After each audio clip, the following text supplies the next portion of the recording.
Hey everybody, Josh Sigurdson of World Alternative Media here, and welcome once again to another WAM News Live show. Sorry, my logo didn't really work too well at the beginning there. It was supposed to be moving and making sounds and stuff. Anyway, I'm back in Canada. I've been driving for a few days, so I haven't gotten a lot done, so I'm excited to kind of get to this today and talk with all of you. And obviously, we've got a lot of news to talk about, as per usual. There's no shortage of news in this world. I want to make sure that everyone can hear me properly and can see me properly and everything's working out fine, because we never know on YouTube these days. Dark Horse says hello. Hello to Dark Horse. Yeah, just let me know that you can hear me and see me, and then we will get to the news. And okay, good. So we have one person watching out of 115,000 people. That's good. Anyway, so I'm going to get to the news, but I want to make sure that everyone knows that while I'm doing this, I'm going to be opening up these reports and then closing them off, but don't go anywhere. I'm still going to be here. The thing is, I just do these things so that I can cut them out after and post them on YouTube separately as reports, because I don't have a lot of time these days to be doing a whole bunch of 4K, well-edited videos. Jamie Johnson says, Chicken Little, the sky's falling. Yeah, okay, whatever, buddy. Basically, everything we've been talking about for years here at WAM is coming true. Unfortunately, it's a vindication I do not want. But anyway, let's see. We got Lorraine Weymouth says, hello from Jurassic Coast to UK. Hello to you as well. Kieran Franey says, hi from Australia and see you okay. Great. Michael Kobilecki says, hey Josh. Hello, Michael. Or Mitchell. Sorry, I'm reading this wrong, I think. From Poland. All right, cool. And then Tim Martin from Tampa, Florida. Keisha Rhinestone's online. Debbie Vidler is online. Anyway, we will get to the news without further ado. David Smith, hi from Canada. Hello from Canada as well.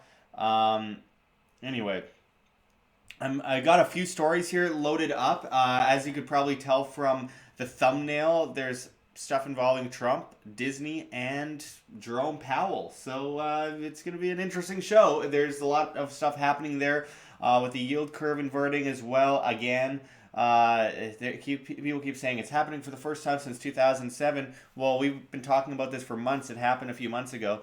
Anyway, let's get to this. Debbie Vidler says from Vancouver, BC. I was just there, I guess, a few days ago. Did a video with Dan Dix from Press for Truth on 5G, so definitely worth checking that out.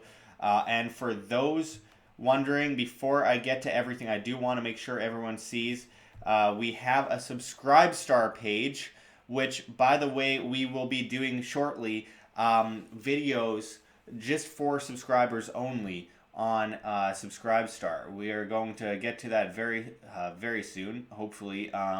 So it's a Patreon alternative, and it helps us really grow as YouTube cracks down and shadow bans us to a crazy, crazy extent. Anyway, I'm going to get to the show here. I am just going to load these up. And again, don't go anywhere once I close off these reports live, because I'm still going to be here. I'm just closing off the report itself, not the live show. I will be taking questions. Super chats go to the top. Really help us a lot with staying alive here at WAM. So let me see. What's one I can start with here? We'll start with this one. Okay. Going to go to the top here. Load it up. All live. All right. So you get to see me screw up. So that's good. Anyway. My hair is going crazy today. Man. Anyway. Let's get this going. Man. Yeah, that hair just wants to stick out. Like, that's great. Okay, we're good. And a 3, 2. All right, so this article out of Fox Business goes into a story that we've been talking about for quite some time here, and I want to elaborate on this story to a great extent, because obviously we're not getting the full story from the mainstream media. Fox Business, CNBC, CNN, CBC, CBS, whatever you want to talk about here, they're not giving us a full story. And so, as this article says from Fox Business, Trump to nominate Fed critic for board. Here's what to know.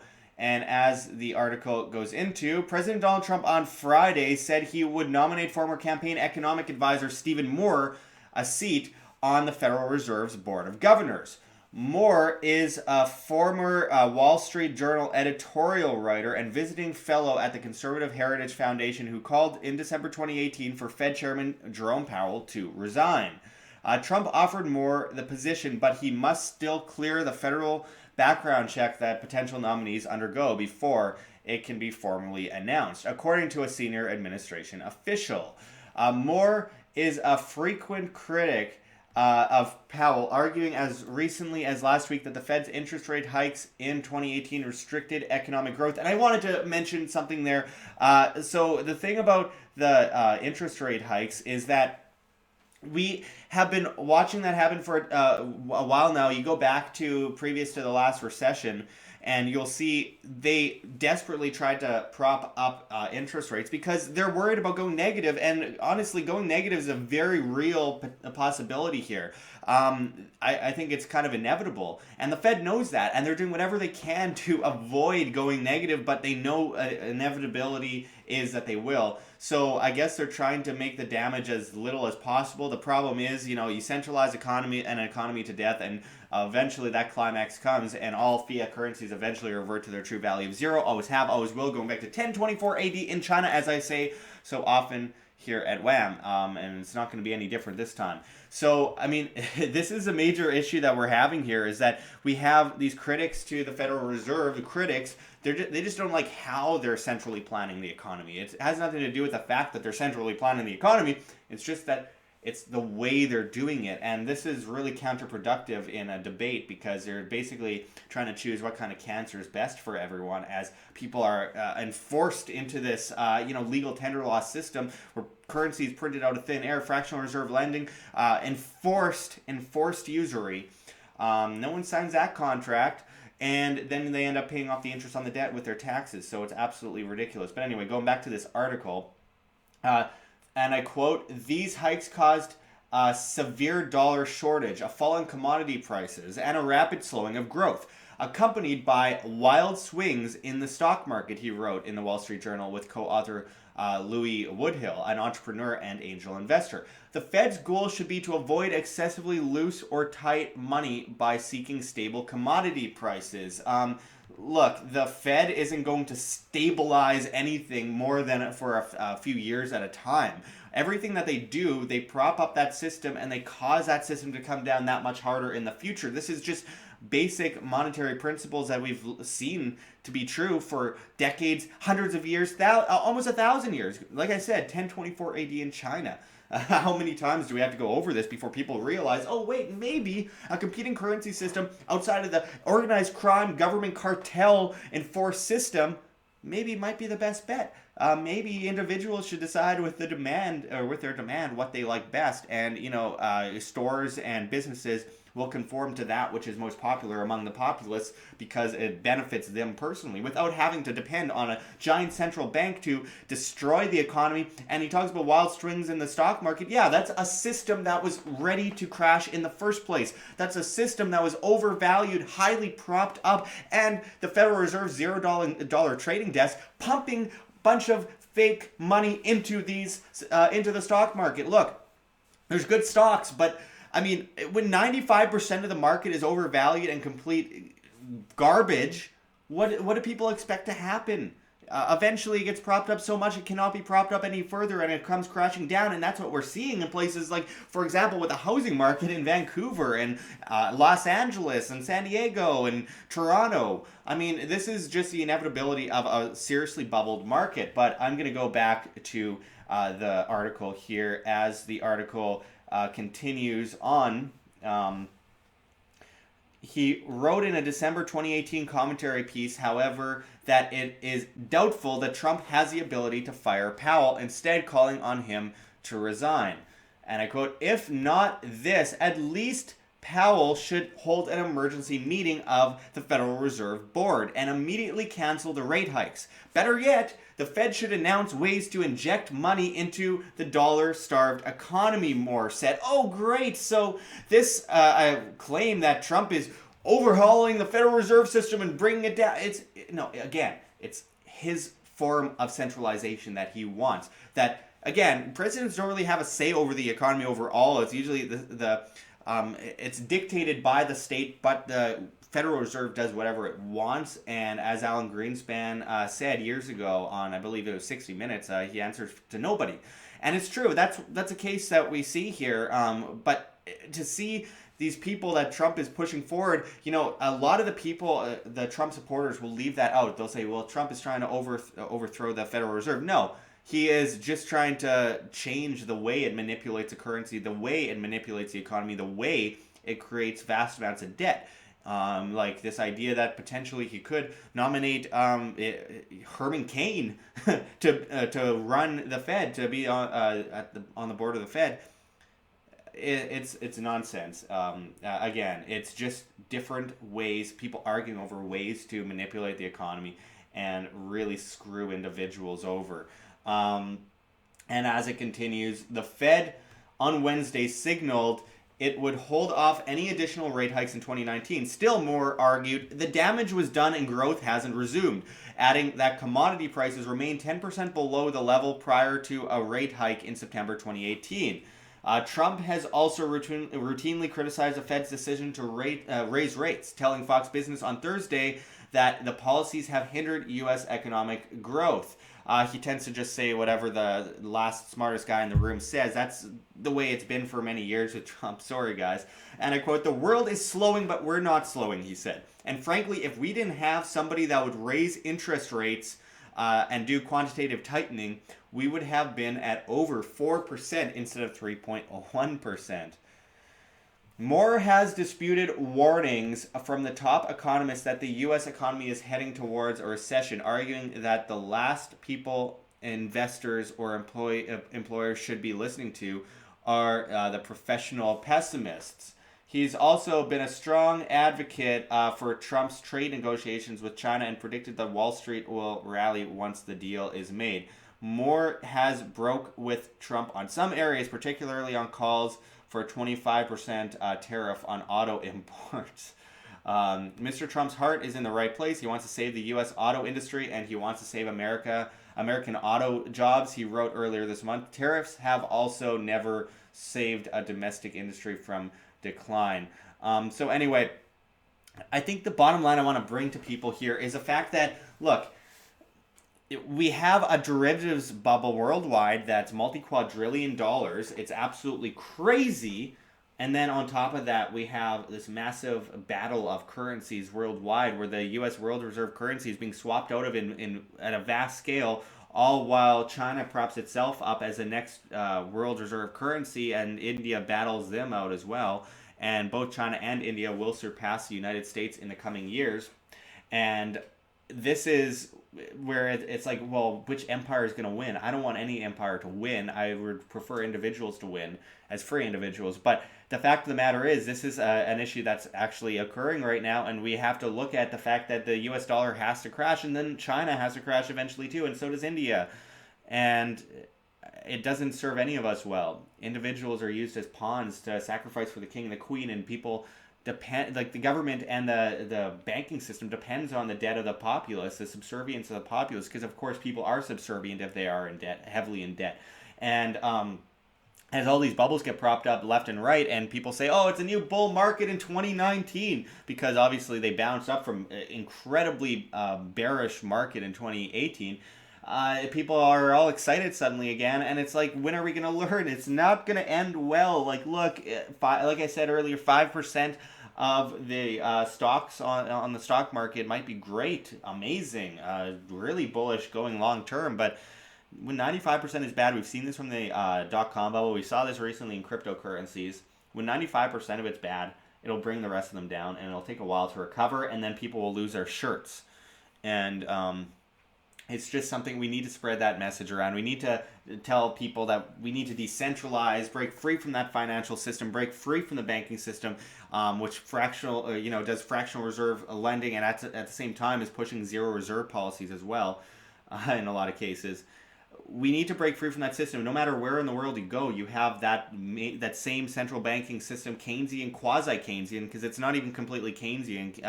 Even John Maynard Keynes was basically pushing for gold overall, and that's still not good because then they print more IOUs and they have gold in the safes, and then they create vast amounts of debt, and then when there's a bank run, there's nothing to really take. Again, this is a massive fraud bestowed upon the populace and enforced on people, and the usury at the state level enforced on people via their taxation, the taxes, the theft, the extortion, is destroying so many lives, creating such insane amounts of poverty, and then at the same time, oh well, employment's doing great. No, the labor force participation rate is where they're hiding most of those numbers. And they're creating tons of government jobs in California. That'll prop up the economy a bit longer. It's not going to end well, and people need to understand this. And if they understand it, hopefully they can control their money. Because if they can control their money, they can control themselves. They can control their own lives. But when their money is controlled by others, then they're controlled by others, and then they end up being shoved down a bottomless pit of debt, being forced to ask for a ladder up from the government and the banking system, pushing them into perfect servitude right where the government and the banking system wants them. So again, folks, we need to break free. We need to diversify. This is my opinion, not investment advice, but I'm looking at things like gold and silver. I'm looking at things like cryptocurrencies that are properly decentralized and fundamentally useful on the market. Not the 95%, but the 5% that are good long-term, that are bullish long-term, that can serve a purpose long-term, and can really revolutionize the industry. And not just from a currency perspective, but from the blockchain perspective as infrastructure as well. Fundamentally useful infrastructure that can replace governments and banks. So again, thanks for watching, everyone, and until next time, this is Josh Sigurdson signing out from World Alternative Media. Find the truth, be the change. All right, guys. So there's one. Got through one there. I'm so tired. I only woke up a couple hours ago. Anarchy is sexy. Thanks, Josh. Well, thank you. Anarchy is sexy. It is a pretty sexy idea. Freedom is great. Let's see. Adam, Josh, you should do a video about digital assets with Stephen Kendall or Jared Tate. Yeah, I know. I've just got back from a long road trip all across the United States and through Canada. So I'm a little bit behind on things. I'm trying to rush through as much stuff as possible. I'm just really consumed, but I really do want to do some videos with Stephen Kendall again. He's one of my favorite people to interview. Real Kevin Thompson says Winnipeg. I am in Winnipeg right now. It's been a long road trip. I'm still totally out of it, and I'm like fudging up words and stuff, slurring my speech. I've been driving for almost a week, and it's been a bit too much. Anyway, let's see here. I do have some weird thing on my screen blocking some of the messages in the chat. I have no idea what's going on there. By the way, make sure to press like on this video. It helps us keep our viewership. It helps us catch on with the algorithm. I'm getting into more stories right away, so don't go away. I got to wipe off this camera. It was bugging me the whole video here. I got something on the camera here. Hopefully, does that look better? A little bit better? Yeah, there's a piece of dust in the middle of the lens here, and yeah, anyway, yeah, good enough. Anyway, back to the video. This is the fun of live video reporting. Anyway, bring my microphone closer here, and let's get to the next story, guys. Let's see what I got here. Oh, Keisha Rhinestone says, I was just about to ask if you were back in Winterpeg before you said it just now. Yeah, I am back in Winterpeg. It's actually nice weather here. It's not that bad. It's actually not that far away from Las Vegas right now in Winnipeg, weirdly enough. But Las Vegas is getting really warm suddenly again, too, so that won't last too long in comparison. But anyway, let's see what I got here. Oh, of course. All right. Next story is loaded up and ready to go. And again, once I close off this report, don't go anywhere. I'm still going to be here. I'm just closing off the report itself, not the live show. I'm still going to be taking questions from the audience. Super chats go to the top. They help us stay alive. And also, if anyone's interested, here's our Bitcoin address. It helps a lot because, again, we are being heavily shadow banned on YouTube lately. And it's kind of killing us. It's been really difficult. So anyway, I really appreciate any help anyone can give us here. Tips in Bitcoin help a lot. Anyway, let's get to the next piece here. All right, so as this article out of Fox Business says, Disney-Fox merger can cause thousands of layoffs. And as the article goes into, Walt Disney Company, corporation which completed its $71 billion acquisition of 21st Century Fox's entertainment assets on Wednesday, is expected to lay off thousands of employees to achieve a cost-cutting goal of some $2 billion, according to a published report. Now let's look at this for a second. Before I get further into this, I want to mention that we're talking about, again, conglomerizing or bringing everything down to lesser and lesser companies in the mainstream media. These massive conglomerates are already big enough. Very few companies own basically most of the mainstream media. This is why independent media is so important, guys. But it's all being shoved into these few companies, and it's concerning to say the least. This is kind of corporatism, and this is kind of the push by government as well to monopolize information into smaller categories, as all these major mainstream medias lose massive amounts of viewership as well. And it's creating a massive issue here because we have very few places to find our information. Then you go to Google and YouTube, and they're just propping up all the mainstream medias on there because they know everyone's leaving the mainstream medias and going to independent medias. Anyway, I'm going to go on here in this story. As part of the acquisition of Fox assets, Burbank, California-based Disney is taking on about 15,400 Fox employees, while Fox Corporation will keep about 7,000. To reach Disney's promised target of $2 billion in cost savings by 2021, about 3,000 employees are expected to be laid off, the Los Angeles Times reported. Some of those cuts are expected to take place in overlapping divisions like marketing, distribution, and home entertainment.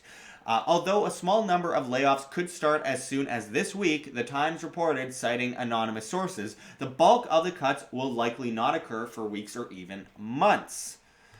Some of those cuts are expected to take place in overlapping divisions like marketing, distribution, and home entertainment.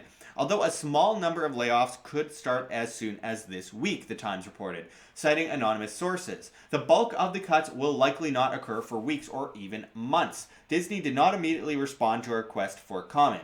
In a note to employees on Wednesday, Disney CEO Bob Iger wrote that after executives at both companies spent the year studying how to integrate the companies, there are still challenges ahead in doing so. And I quote, "I wish I could tell you that the hardest part is behind us, that closing the deal was the finish line, rather than just the next milestone," he wrote in a letter obtained by CNBC.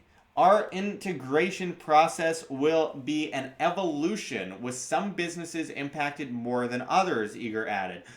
"We've made many critical decisions already, but some areas still require further evaluation. We may not have answers to all of your questions at this moment, but we understand how vital information is, and we're committed to moving as quickly as possible to provide clarity regarding how your role may be impacted." In the deal, Disney acquired Fox's film and TV studios, majority ownership in video streaming services, Hulu, a stake in UK pay TV company Sky, and cable networks FX and National Geographic. 21st Century Fox is a former parent company of Fox Business and Fox News, which this article is out of. So I want to also mention that there's a lot to be said about the fact that a lot of these companies are involved in financialization, and as John Snyson here at WAM has gone over many times, this has become a very real problem, especially as the markets are being so propped up and so bubbled. There's such a huge risk of a massive crash on the near horizon, and I mean, that's what happens when you manipulate and centralize an economy and prop up a system to an extent where the more you prop it up, the worse it's going to come down, and they keep pushing it off longer and longer, kind of like pushing a beach ball out of water in a lot of cases, underwater in a lot of cases. So, but I want to also mention, like, we're getting to a point where all these companies are facing potential bankruptcy in the near future, and they are trying their best, much like a lot of the bankrupt banks around the world are trying to do by merging. They're trying to, save themselves for a little bit longer. They're trying to save themselves from the inevitable, which is going to happen eventually as people move away from mainstream media en masse to the internet. As we've seen for years, their viewership on these channels is brutal. And I mean, look, I'm a huge fan of The Simpsons, for example. Huge fan. Old Simpsons episodes. New episodes, oh man, it's so horrible. And now Disney owns The Simpsons. I mean, again, 21st Century Fox has been around for a long time. Fox has been around since 1920s, possibly late 19. I think 1920s. They did some silent movies back in the day. Their former founder was actually imprisoned for a while in, I believe, the 30s. I'm just going back in history a little bit here from memory. And then Disney, of course, has been around since the 20s. And these companies merging after all this time it's a huge, huge, huge story. It's one of the biggest mergers I can remember in recent times.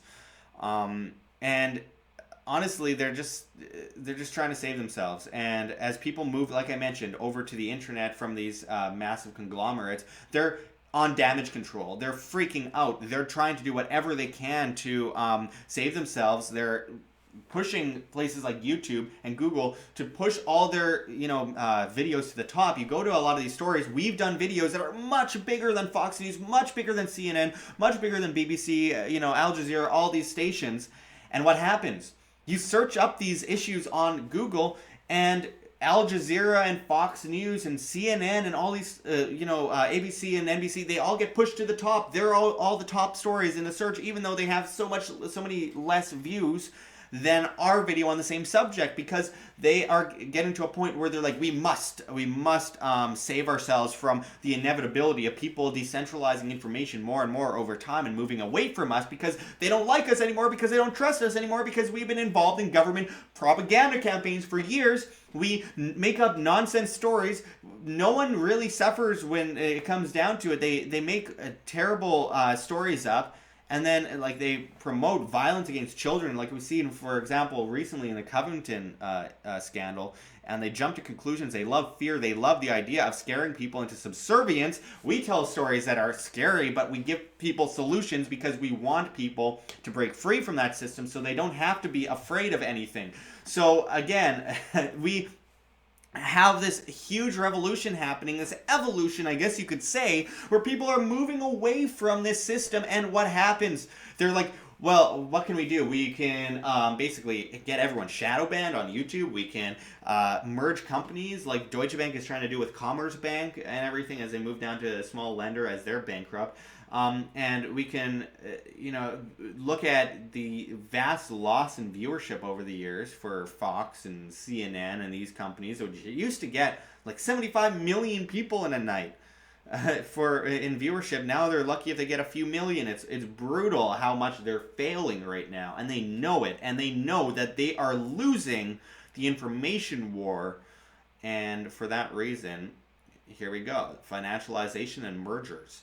And all while the stock market suffers, and a lot of their stocks are looking at very real dips in the near future, which, yeah, they could recover long term, however they try to innovate their own companies. But overall, they're basically doomed. And a lot of these employees are doomed too. And I feel bad for a lot of these employees, even though they're working for terrible conglomerates that are completely pushing people into subservience to banks and governments and misleading people and stupefying people and propagandizing and indoctrinating. It's like a new version of public school for adults where people just regurgitate talking points, whatever they hear.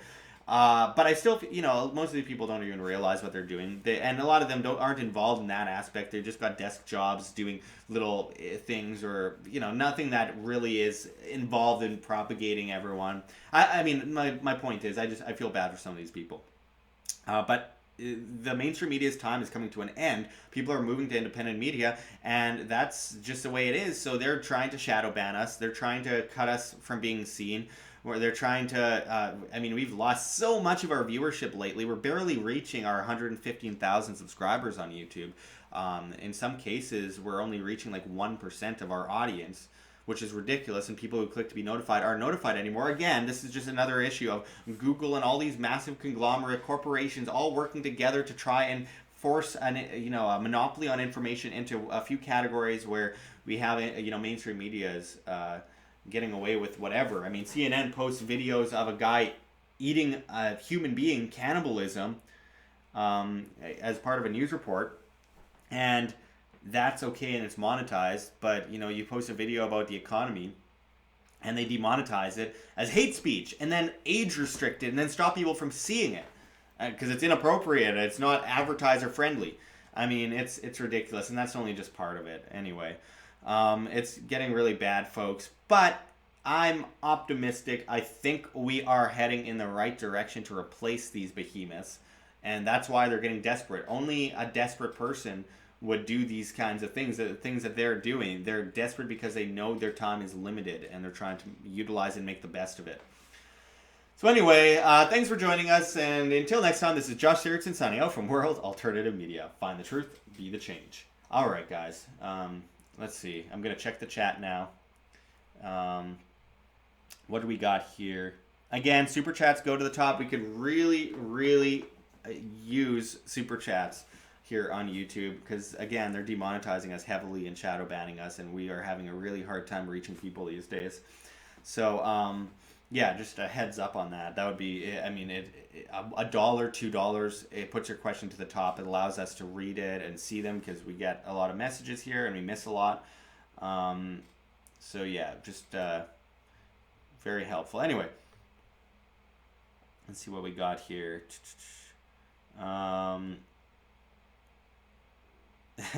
Thanks, CNN, says Doug209. I don't, some of the questions here, like, what? I must have missed something in the chat. Oh, my dad is posting something. Their desperation is a great sign that your work is working. Yeah, I hope so.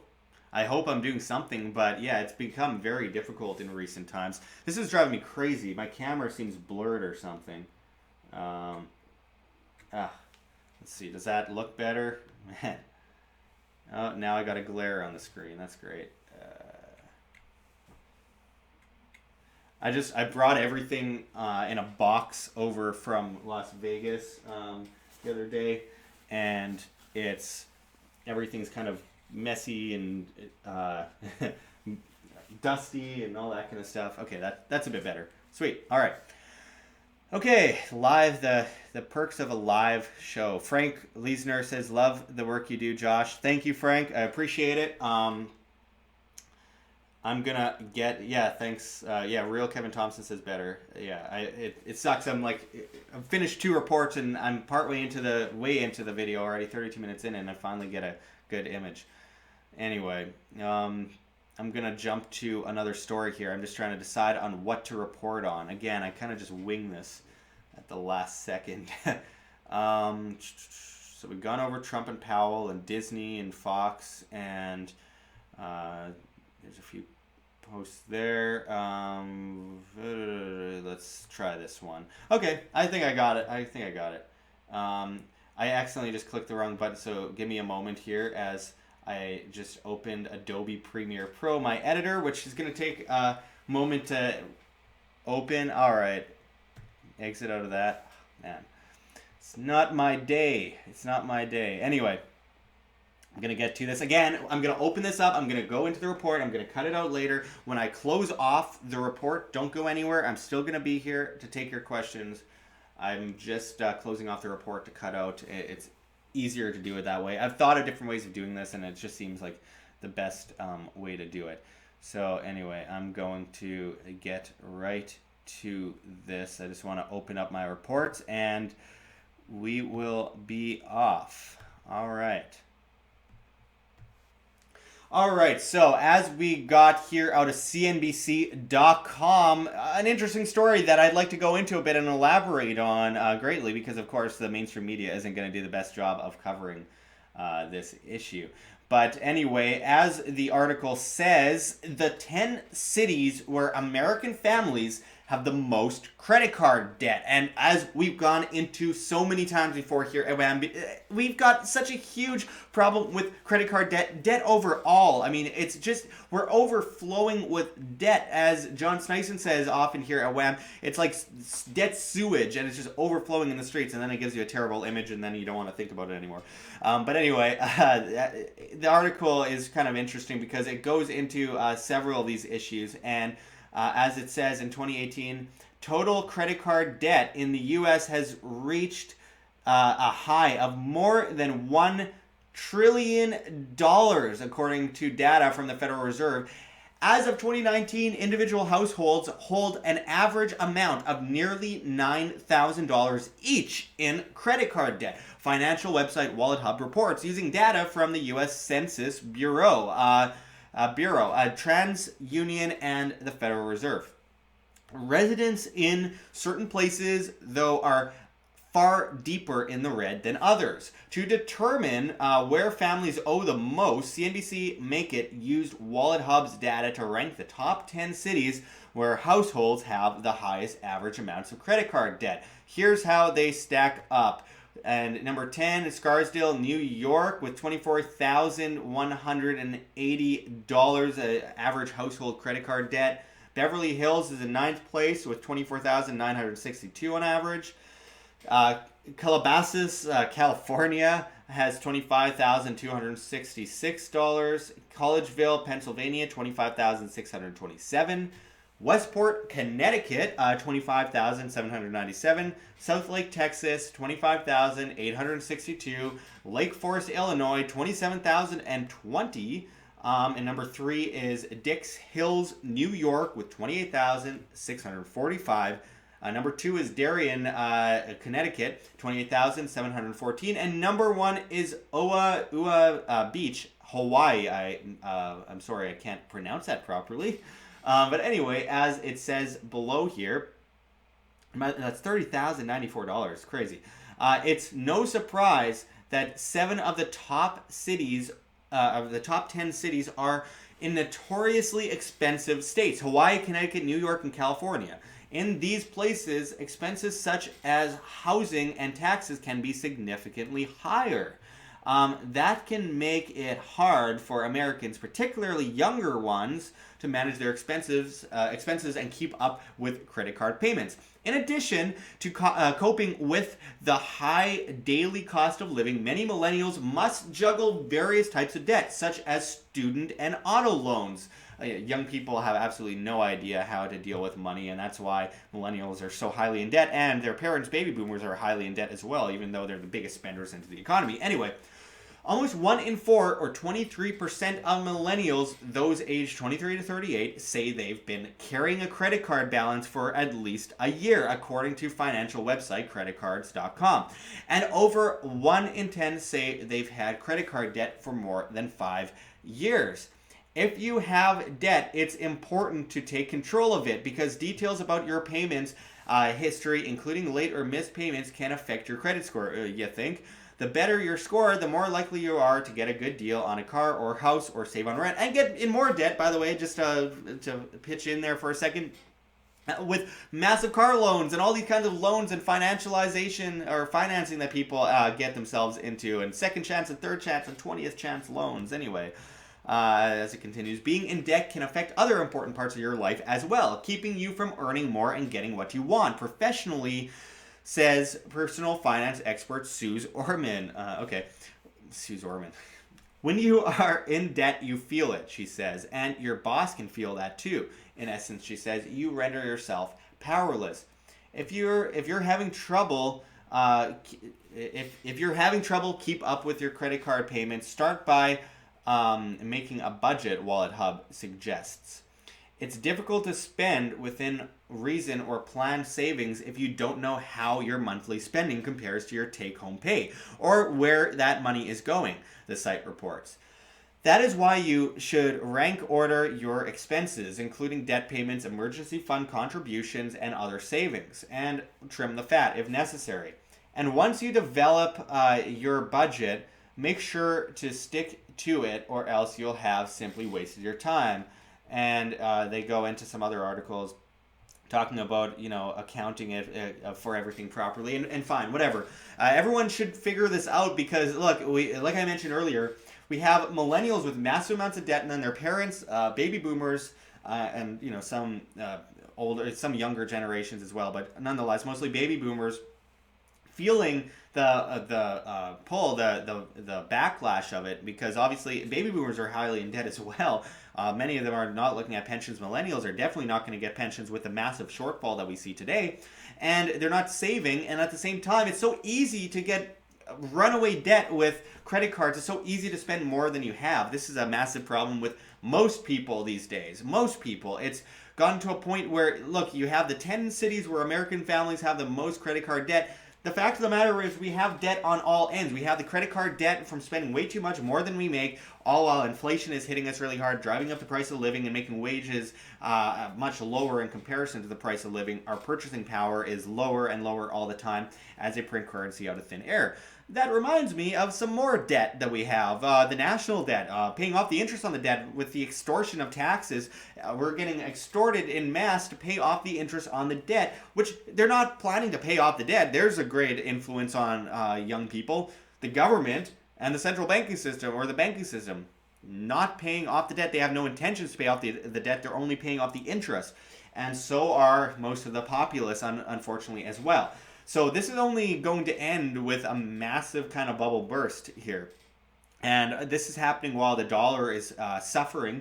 Worldwide, countries are swapping out of the dollar, printed out of thin air, complete nonsense, usury, and forced on the populace, and again, paying off the interest on the debt. While it looks like China and India will take their place in the coming years, the stock market is crippled. We have the everything bubble worldwide, derivatives multi-quadrillion dollar levels, and then you have just people that don't understand money. They do not understand money, and it's perfect for the government, perfect for the banking system, for all these people to depend so heavily on the banking system and the government for financing and loans, and like I mentioned, 30th chance loans, and no proof of employment, no proof of income or anything. Just come in and get your loan, and then end up completely in debt and completely suffering long term, and therefore dependent on the system. If they shove you down a bottomless pit of debt, you are forced to ask for a ladder up from the government and the banking system, pushing you into perfect servitude to them, right where they want you.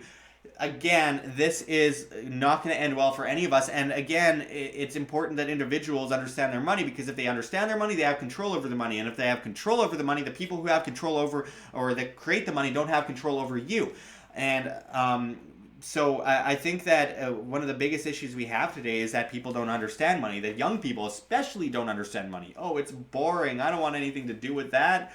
I don't want to deal with money. Of course, they're not teaching anyone in school anything about money, really. Not teaching kids how to pay bills. They're teaching kids how to be subservient slaves to a system, completely indoctrinated, and crush all of their ambitions. But anyway, that's another story. The point is, as we have this debt all piling up on top of debt, on top of debt, on top of debt, and people getting loans to pay off debt with other loans and all that kind of stuff, people are going to end up broke. And if they're broke, they're dependent. If they're dependent, they're a great slave. They're a perfect product for the slave market of government and central banks. So there's many solutions. There's more solutions than there are problems overall, and I've said this many times before. When it comes down to it, and this is my opinion. This is not advice, not investment advice. But nonetheless, I think history has something to say about this. Gold and silver as wealth insurance, protecting your purchasing power, as we are so heavily destroyed by the central banking system that is destroying purchasing power all the time, and making it so that, on top of all the debt that these millennials have, and that young people have, and that families have, the middle class is wiped out. We have the fact that the price of everything is going up at the same time as extortion fees go up, and at the same time as, regulations go up and stifle small businesses and push people out of the market and make them more subservient. So this printing of currency is just destroying people, and the hidden tax of inflation most people don't even understand exists. People don't even realize that's a thing. So gold and silver are great wealth insurance, protecting your purchasing power going forward, because people aren't accounting for that. And then, of course, decentralization overall and diversification, cryptocurrencies that are fundamentally decentralized and useful for, in a competitive currency market outside of the state, outside of legal tender laws, outside of by fiat, by law. And of course, blockchain infrastructure that's fundamentally useful as well going forward, that's properly decentralized, and preferably that's privacy oriented.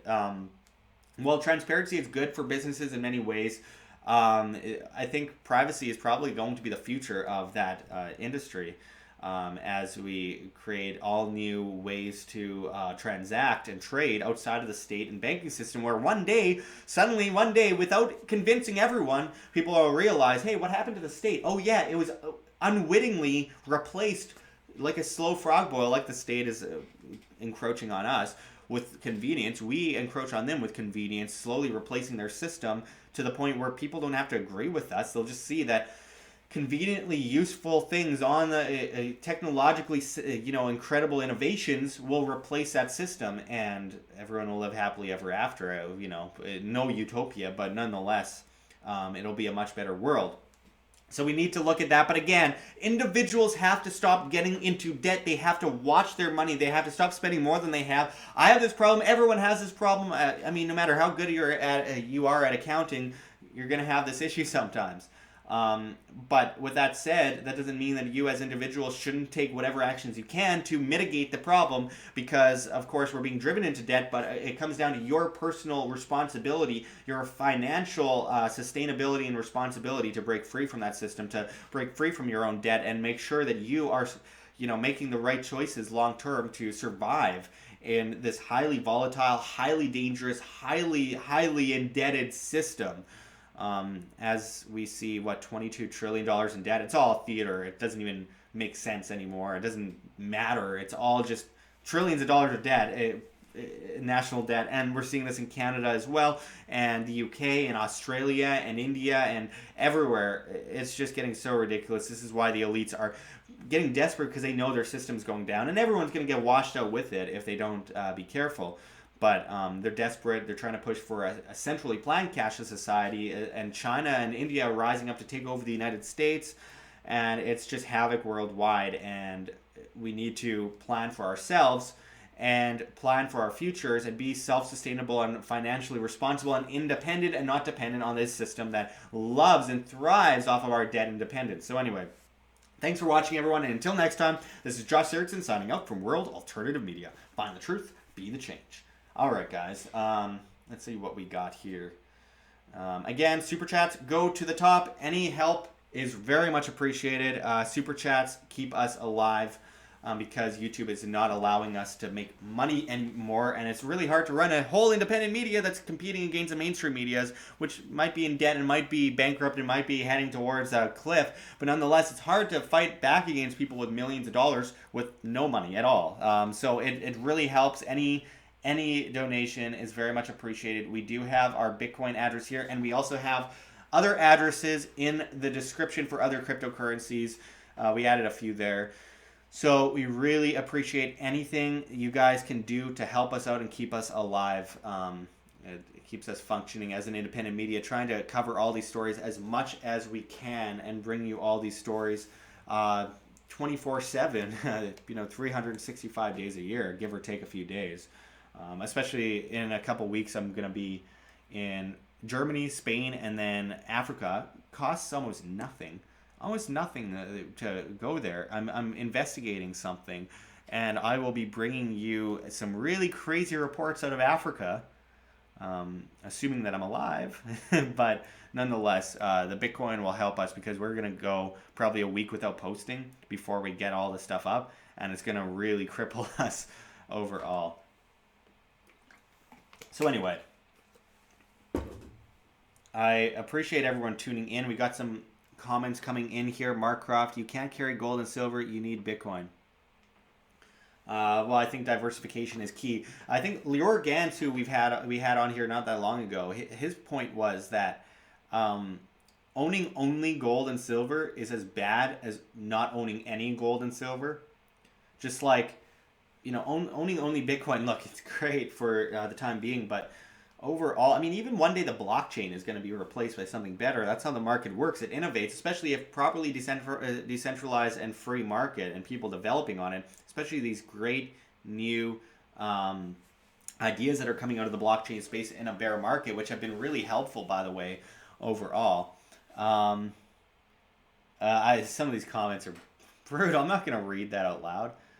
Oh man, my dad says I may be biased, but great job, Josh. Thank you. Benjamin Frank says Americans screwing Americans.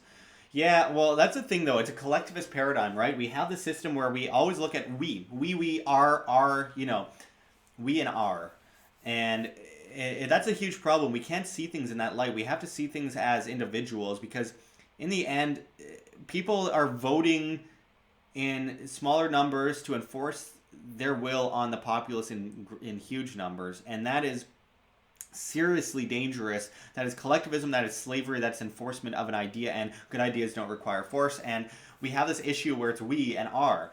I can say we for this in this situation because we are all affected by this. We have to stop looking to the state and collectivist paradigms to save us from collectivist paradigms. It's like cancer trying to cure cancer, kerosene putting out fire.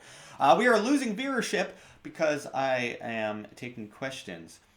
This happens every time I take questions. You notice that? It's like up to 100 people watching and then down to 70 something the second I start talking. Because I'm not that interesting, apparently.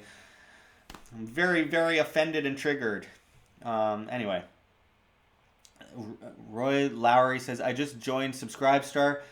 Thank you. That, again, I want to bring that up. Thank you for reminding me, Roy. Subscribestar is incredibly important to keeping us alive right now because it allows us... You see that weird gallery thing on the screen? I don't know where that's from. It's just this weird word. It says gallery. It's just following me here. But anyway, I got this Subscribestar page. It's a Patreon alternative. It allows us to reach people. We can message you personally on there if you have any issues or concerns. And on top of that, our tier of $4.99 and up, we will be providing everyone with subscriber-only videos. I haven't posted any yet. Just be patient, please. We are working on that. I've been traveling. It's been difficult, but we are going to be doing that very soon, and I'm looking forward to bringing it to all of you because that's going to be exciting. I'm going to be able to do stuff that's not safe for YouTube because YouTube will completely shadow ban us and not allow us to continue doing what we're doing if we dare talk about things that are over the top, controversial or conspiracy oriented and stuff like that. Absolutely brutal. But if we want to stay alive as an independent media, as we're dealing with this huge problem on YouTube, we need to have things like Subscribestar. It's incredibly, incredibly important. Without it, we are kind of screwed. So anyway, I'm going to post the link for Subscribestar in the chat here, and anyone that's interested can go there after. And yeah, we really appreciate it. Anyway, let's see. Dustin L. Crypto futures, decent topic. I'll go into futures more in the future. No pun intended. I've been going into futures quite often in the past in our crypto videos. Amit Gularia. I'm sorry if I pronounced that wrong. Nice job. You are unique. Keep doing it. I try to be a little bit unique. We have a lot of noise in media. A lot of people talking and repeating the same lines and regurgitating what they've been told. And I'm trying to bring a more unique look to it. Because, look, I don't care if I'm popular or not. I'm just trying to bring you information that I believe, that I agree, that I think people should know about, and push the idea of individual sovereignty, individual responsibility and freedom forward instead of dependence and slavery. And that sounds like not a very controversial thing to me, but again, it's controversial to a lot of people. Roy Lowry says, anyone that tells Trudeau he is a scumbag to his face. Yeah. And it's all coming out in the open now with the SNC-Lavalin issue. It's absolutely crazy, but again, it's such a small issue compared to some of the things that Trudeau has been involved in, like, I don't know, extorting the populace for so long, and I don't know, regulating everyone to death. And, well, I don't think he's doing that. He's too much of an idiot. But, I mean, nonetheless, you know what I mean? It's the fact that people get mad over one little SNC Lavalin type scandal, but aren't mad that the government is enslaving them, it seems kind of strange to me. Anyway, um, I don't know. Should I do another video? It's 54 minutes into this live stream. I don't know. What do you think? Should I do another report? They seem very repetitive in some ways. I don't want to go into too, like, this is a thing. I'm cutting down a little bit on economics videos lately just because it's been so repetitive. Like, I hate repeating myself so much. I mean, these are things people keep saying, you're screaming the sky is falling and it's all fear mongering. It's like, no, these things are just basic economics and they're inevitable and they're going to happen one way or another eventually. And it's not about when, it's about the fact that it's going to happen. It's not us saying on this date this is going to happen. It's us saying eventually this is going to happen. We need to be prepared for that and to take responsibility over our own life, our own finances, be independent, be free. It doesn't seem like that crazy of an idea to me. Anyway, Crypto Futures just sent a $5 super chat. Thank you very much, Crypto Futures. It says here, can you interview me about the material in front of the sun and how it's affecting me? Yeah, sure. I can. We can talk about that. I saw you were talking about that on a past video of ours, and I'm very interested in getting into that and looking into that. And I did get confronted by a guy at Anarchapulco talking about this weird artificial sun technology that especially is prevalent in places like California, where they're actually creating fake. It's like through almost like a magnifying glass, like you do with ants. They're brightening the sun because of sun dimming and stuff like that. It's crazy. It sounds over the top, but there's evidence that it's actually happening, and even NASA has been involved in talking about using this technology. So that's interesting. I'm very interested in it. I want to make sure I'm not promoting anything crazy that's not true. So I want to make sure that I look into this significantly. I think you got my email, Crypto Futures. I've been having a hard time the last 2 weeks checking emails because I've been just traveling and working and traveling and working. What's new? But again, I really appreciate the $5 super chat. Let's do something. Let's talk, and we'll get into it. Benjamin Frank says, "What it just got pushed up in the chat. Let me scroll up here. Do you believe in capitalism?" By the defining principles of capitalism, free market, individual demand on the market, people, exchanging goods or services, etc., and vice versa. Not the corporatism that we talk about today, because that's propped up by the state. Anything that's a political system cannot be real, true, unfettered capitalism that's completely manipulated by the state. And the state props up major monopolies, kills competition by destroying innovation by propping up certain monopolies, taxes, regulations, pushing small businesses out of the market, making it impossible to compete. And therefore less production, therefore higher prices, not lower prices, because it benefits in a capitalist society for prices to go lower and products to go up in quality and to be better. So it's a huge issue. We're being completely misled as far as it goes with the definitions, the defining principles of capitalism. That what we hear today is capitalism is not real capitalism. We haven't seen it in a long time. Real capitalism is a flea market and a garage sale and a lemonade stand, which is being restricted by the state. Anyway, I got a lot of stuff coming in here. Allison Ramos says, "Hello, Josh," or "Hey, Josh. Hello from Brazil. Do you still believe in EOS? What do you think about this project?" I'm hugely bullish on EOS. I just want to see more of the product come out. I want to see the product that Dan Larimer has been talking about for so long. It's a little bit late, to be honest, but again, it's a bear market, so I'm not going to complain too much. I just want to see the product more. But I've been a huge fan of EOS for a long time. Since it was first announced. Dan Larimer's done great work. I've interviewed Dan Larimore here at WAM before in December 2017, I think. It's been a while. I got to get a hold of him again and see what's up. Nick Woolley, has America ever had a free market? Yeah, a black market. Unfortunately, the state restricts it at gunpoint and kidnaps people and throws them in a cage and extorts them.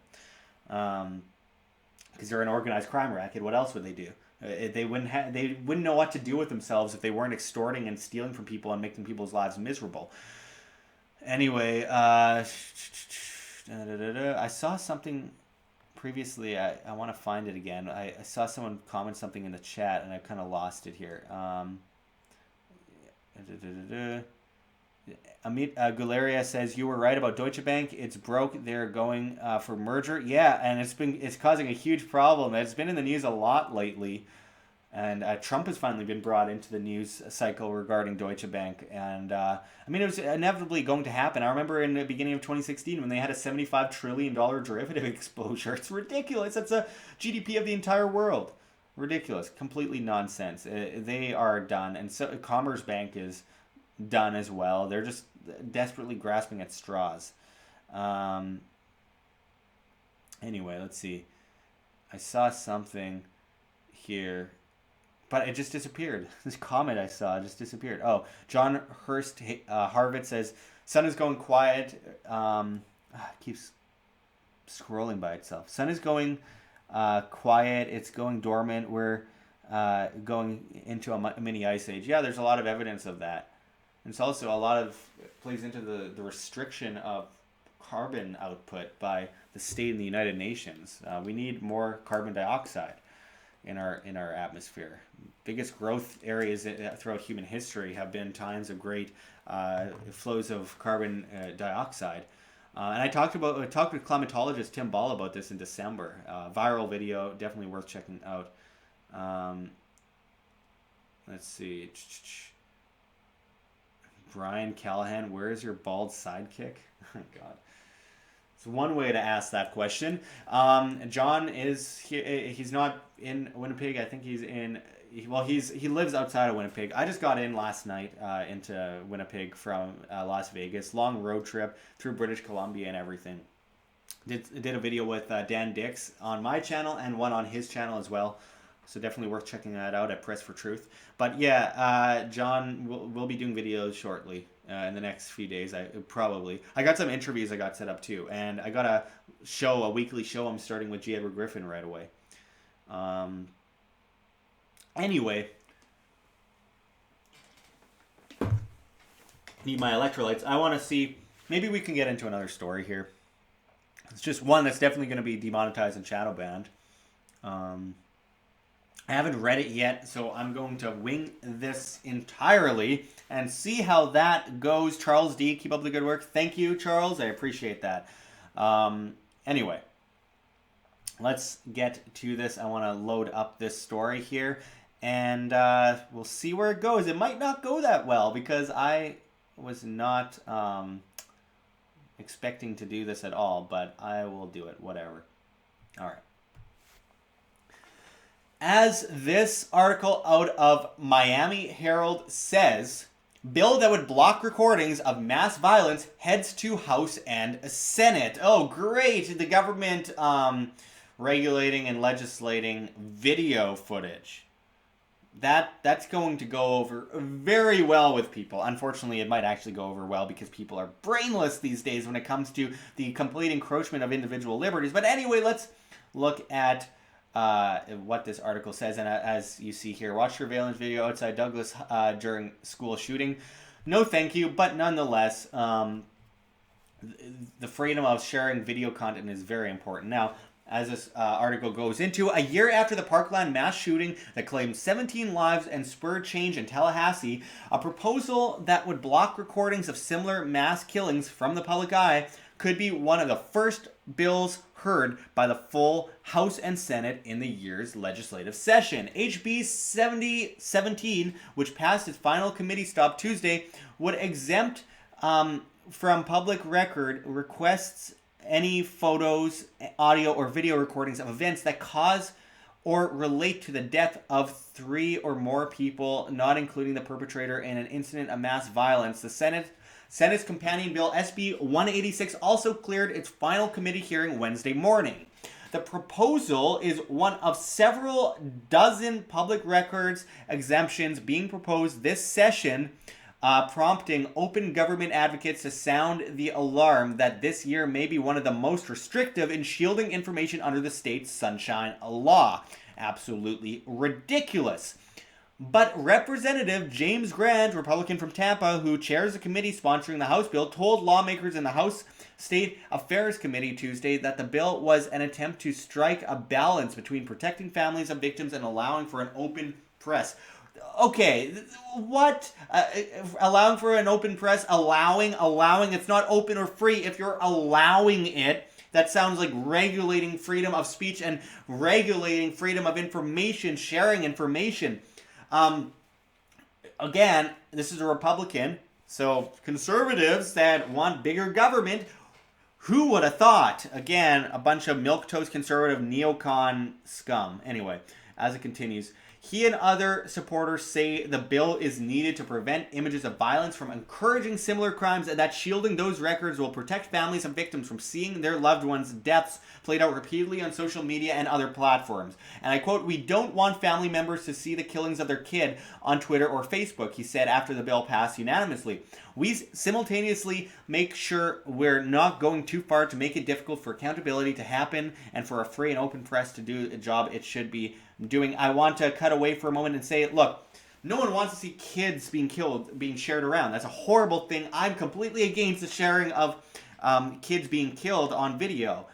But that's the sharing on social media. Social medias can have terms of services regarding sharing children being killed, as they do with a lot of things like pedophilia, etc. You can't share certain things on Facebook, and whatever, it's a contract, and I agree that, but there is also a slippery slope there, and we can go into that at another time regarding shadow banning and censoring. But as far as this goes, the government organized crime racket, the biggest mass murderer throughout history, the same one sharing videos of Gaddafi being killed through the mainstream media, this propaganda arm of the state, sharing this stuff all the time. But people are going to be criminalized for this. And also, as far as transparency goes, for people like myself, a news reporter, we have to see certain videos to be able to piece together certain things so that we can properly assess the situation and bring you the right information.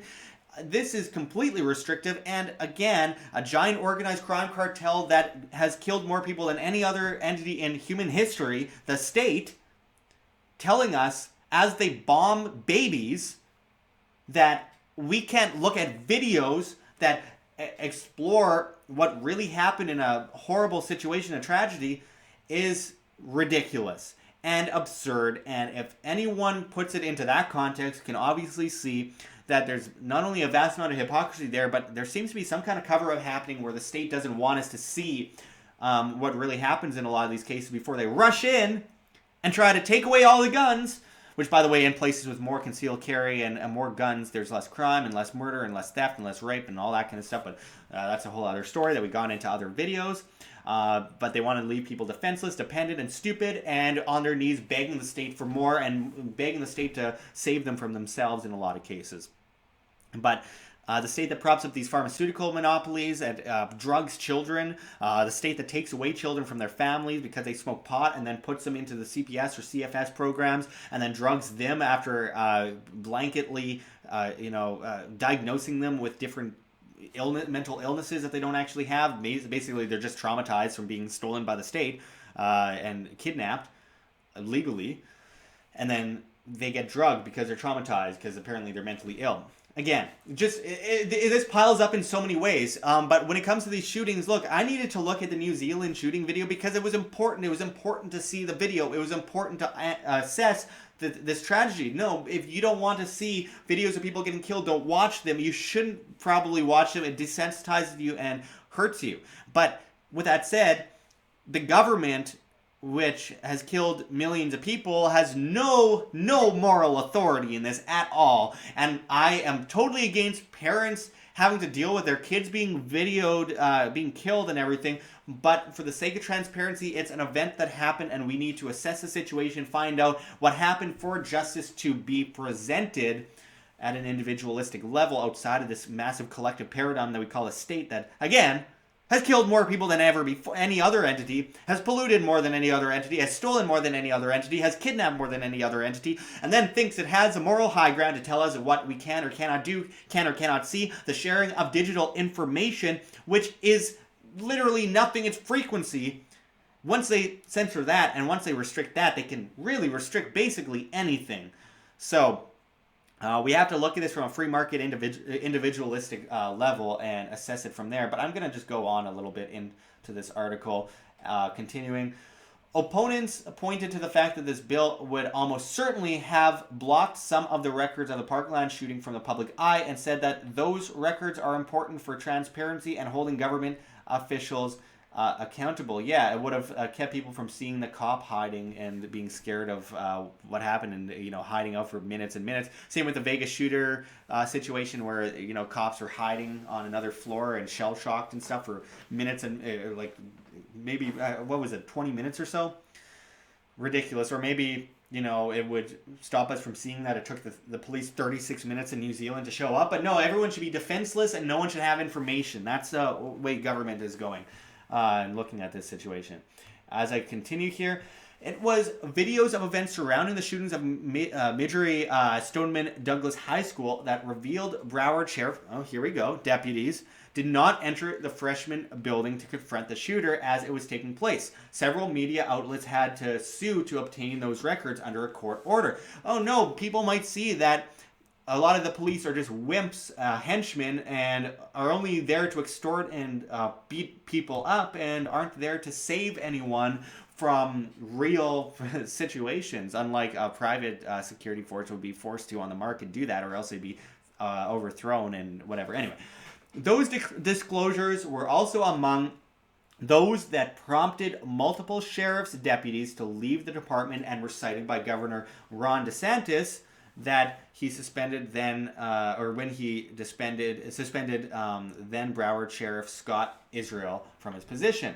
Outlets can still petition to have recordings released under the House and Senate bills proposed, but Barbara Peterson, president of the First Amendment Foundation, said the cost of doing so is often prohibitive. Yeah, we should beg the government for information. Please give us information. Here's a bunch of our money, more money, because you've stolen most of everything we've had and completely monopolized everything and destroyed us. But here's more money. Please give us information, government. Please, almighty overlord state. Please give us information as your humble slaves, your pawns that you sacrifice for the king and the queen yourself. This giant entity of crime. Just absolutely absurd. The Parkland videos, which showed events outside the school building where the shooting took place, cost media organizations about $100,000 to obtain. She said, "Oh yeah, let's give the state $100,000 for video of evidence of something that happened, so people maybe could come to their own conclusions. No, we should just restrict that, like we're seeing in New Zealand, for example, so that we can bend the knee and beg for information, or just trust what the government says." The biggest liar also throughout human history, I would say. But I mean, what other organization has lied more than the state?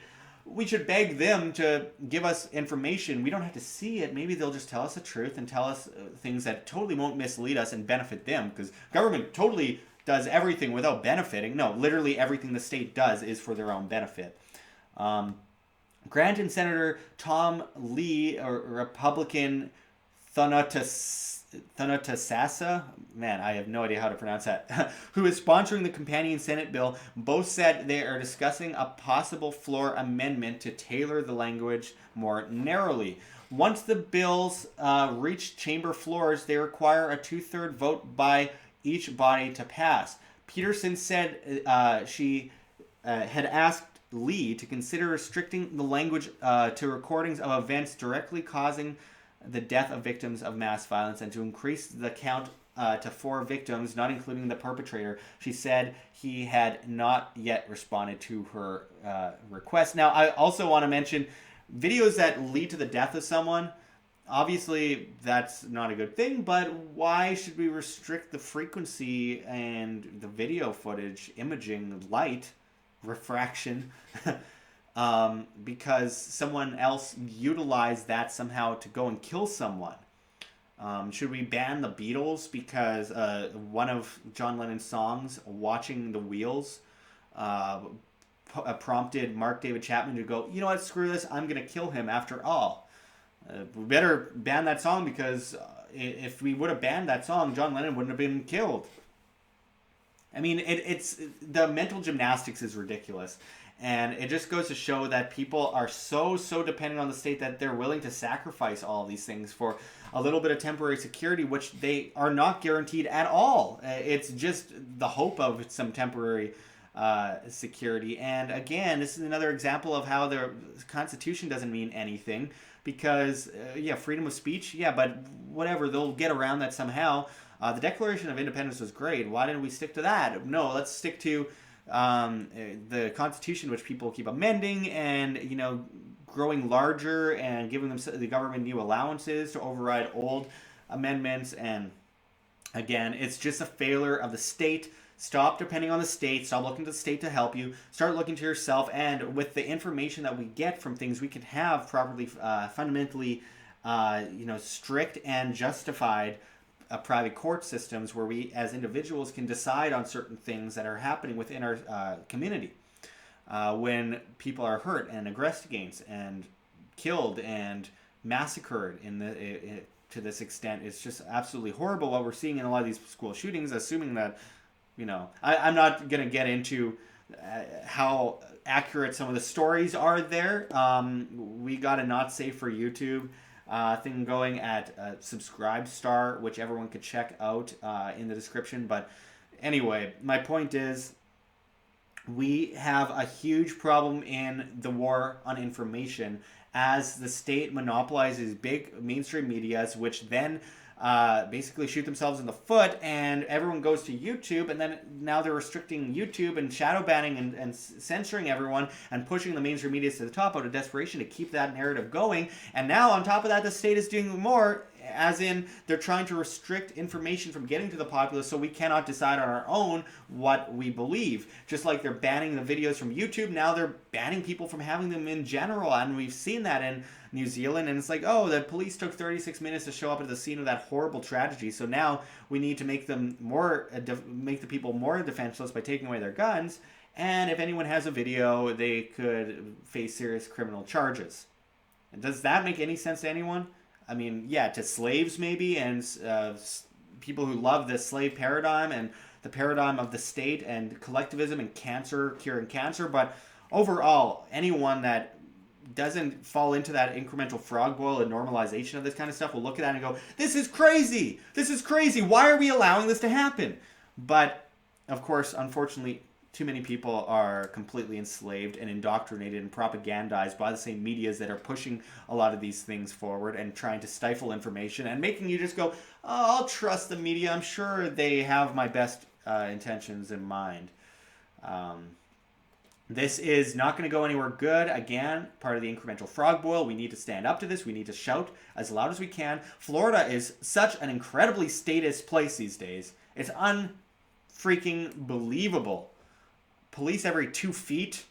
Crazy, crazy regulations and rules. Yeah, no state tax. That's great. But there's so many restrictions piling up in Florida.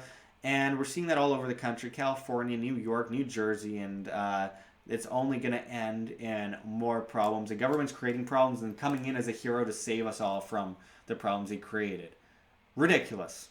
Anyway, thanks for watching, everyone, and until next time, this is Josh Sigurdson signing out from World Alternative Media. Find the truth, be the change.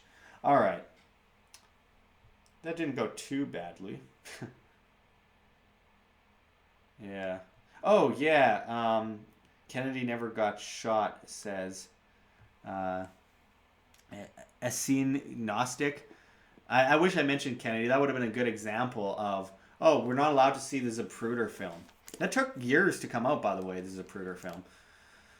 But it gave us a whole new window into the fact that obviously there wasn't just one shooter. There's multiple shooters. Anyway, that's a whole other story. I did a documentary on that. John H23Z. Yep, Josh is a pretty cool guy. Yeah, I don't know about cool, but I don't think most people would consider that to be the defining, word for me when I'm like nerding out on this kind of stuff. But I do what I can. I appreciate it. Let's see. There's a lot of stuff going on here. Essene Gnostic says Zapruder was a 33rd degree Freemason. I haven't looked into that, but I just know that everything we've been taught about the JFK assassination is nonsense, and the mainstream public realizes that today. It's not just, a few people on the internet or through newsletters like it used to be, or handing around tapes like G. Edward Griffin used to do back in the 70s and 80s. It's most people realize that it's just mainstream knowledge at this point that Oswald wasn't the only shooter, if he even was a shooter at all, which is another huge part of that. I've done a documentary on it. Check out just look at World Alternative Media JFK. I did a doc on it, and I think everyone should check it out. I put a lot of work into it, and they completely shadow banned it, and then age restricted it so people couldn't watch it unless they're over 18 and had a YouTube channel. Anyway, it's ridiculous. More stifling of information, free information, and not allowing the free market to react to it and make up their own minds. Anyway, I got a lot of stuff I got to do today. I really appreciate everyone tuning in.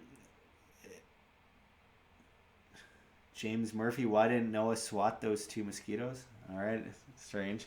John Hurst Harvett, problem, reaction, solution, and repeat Hegelian dialectic over and over again throughout history. We're seeing that a lot.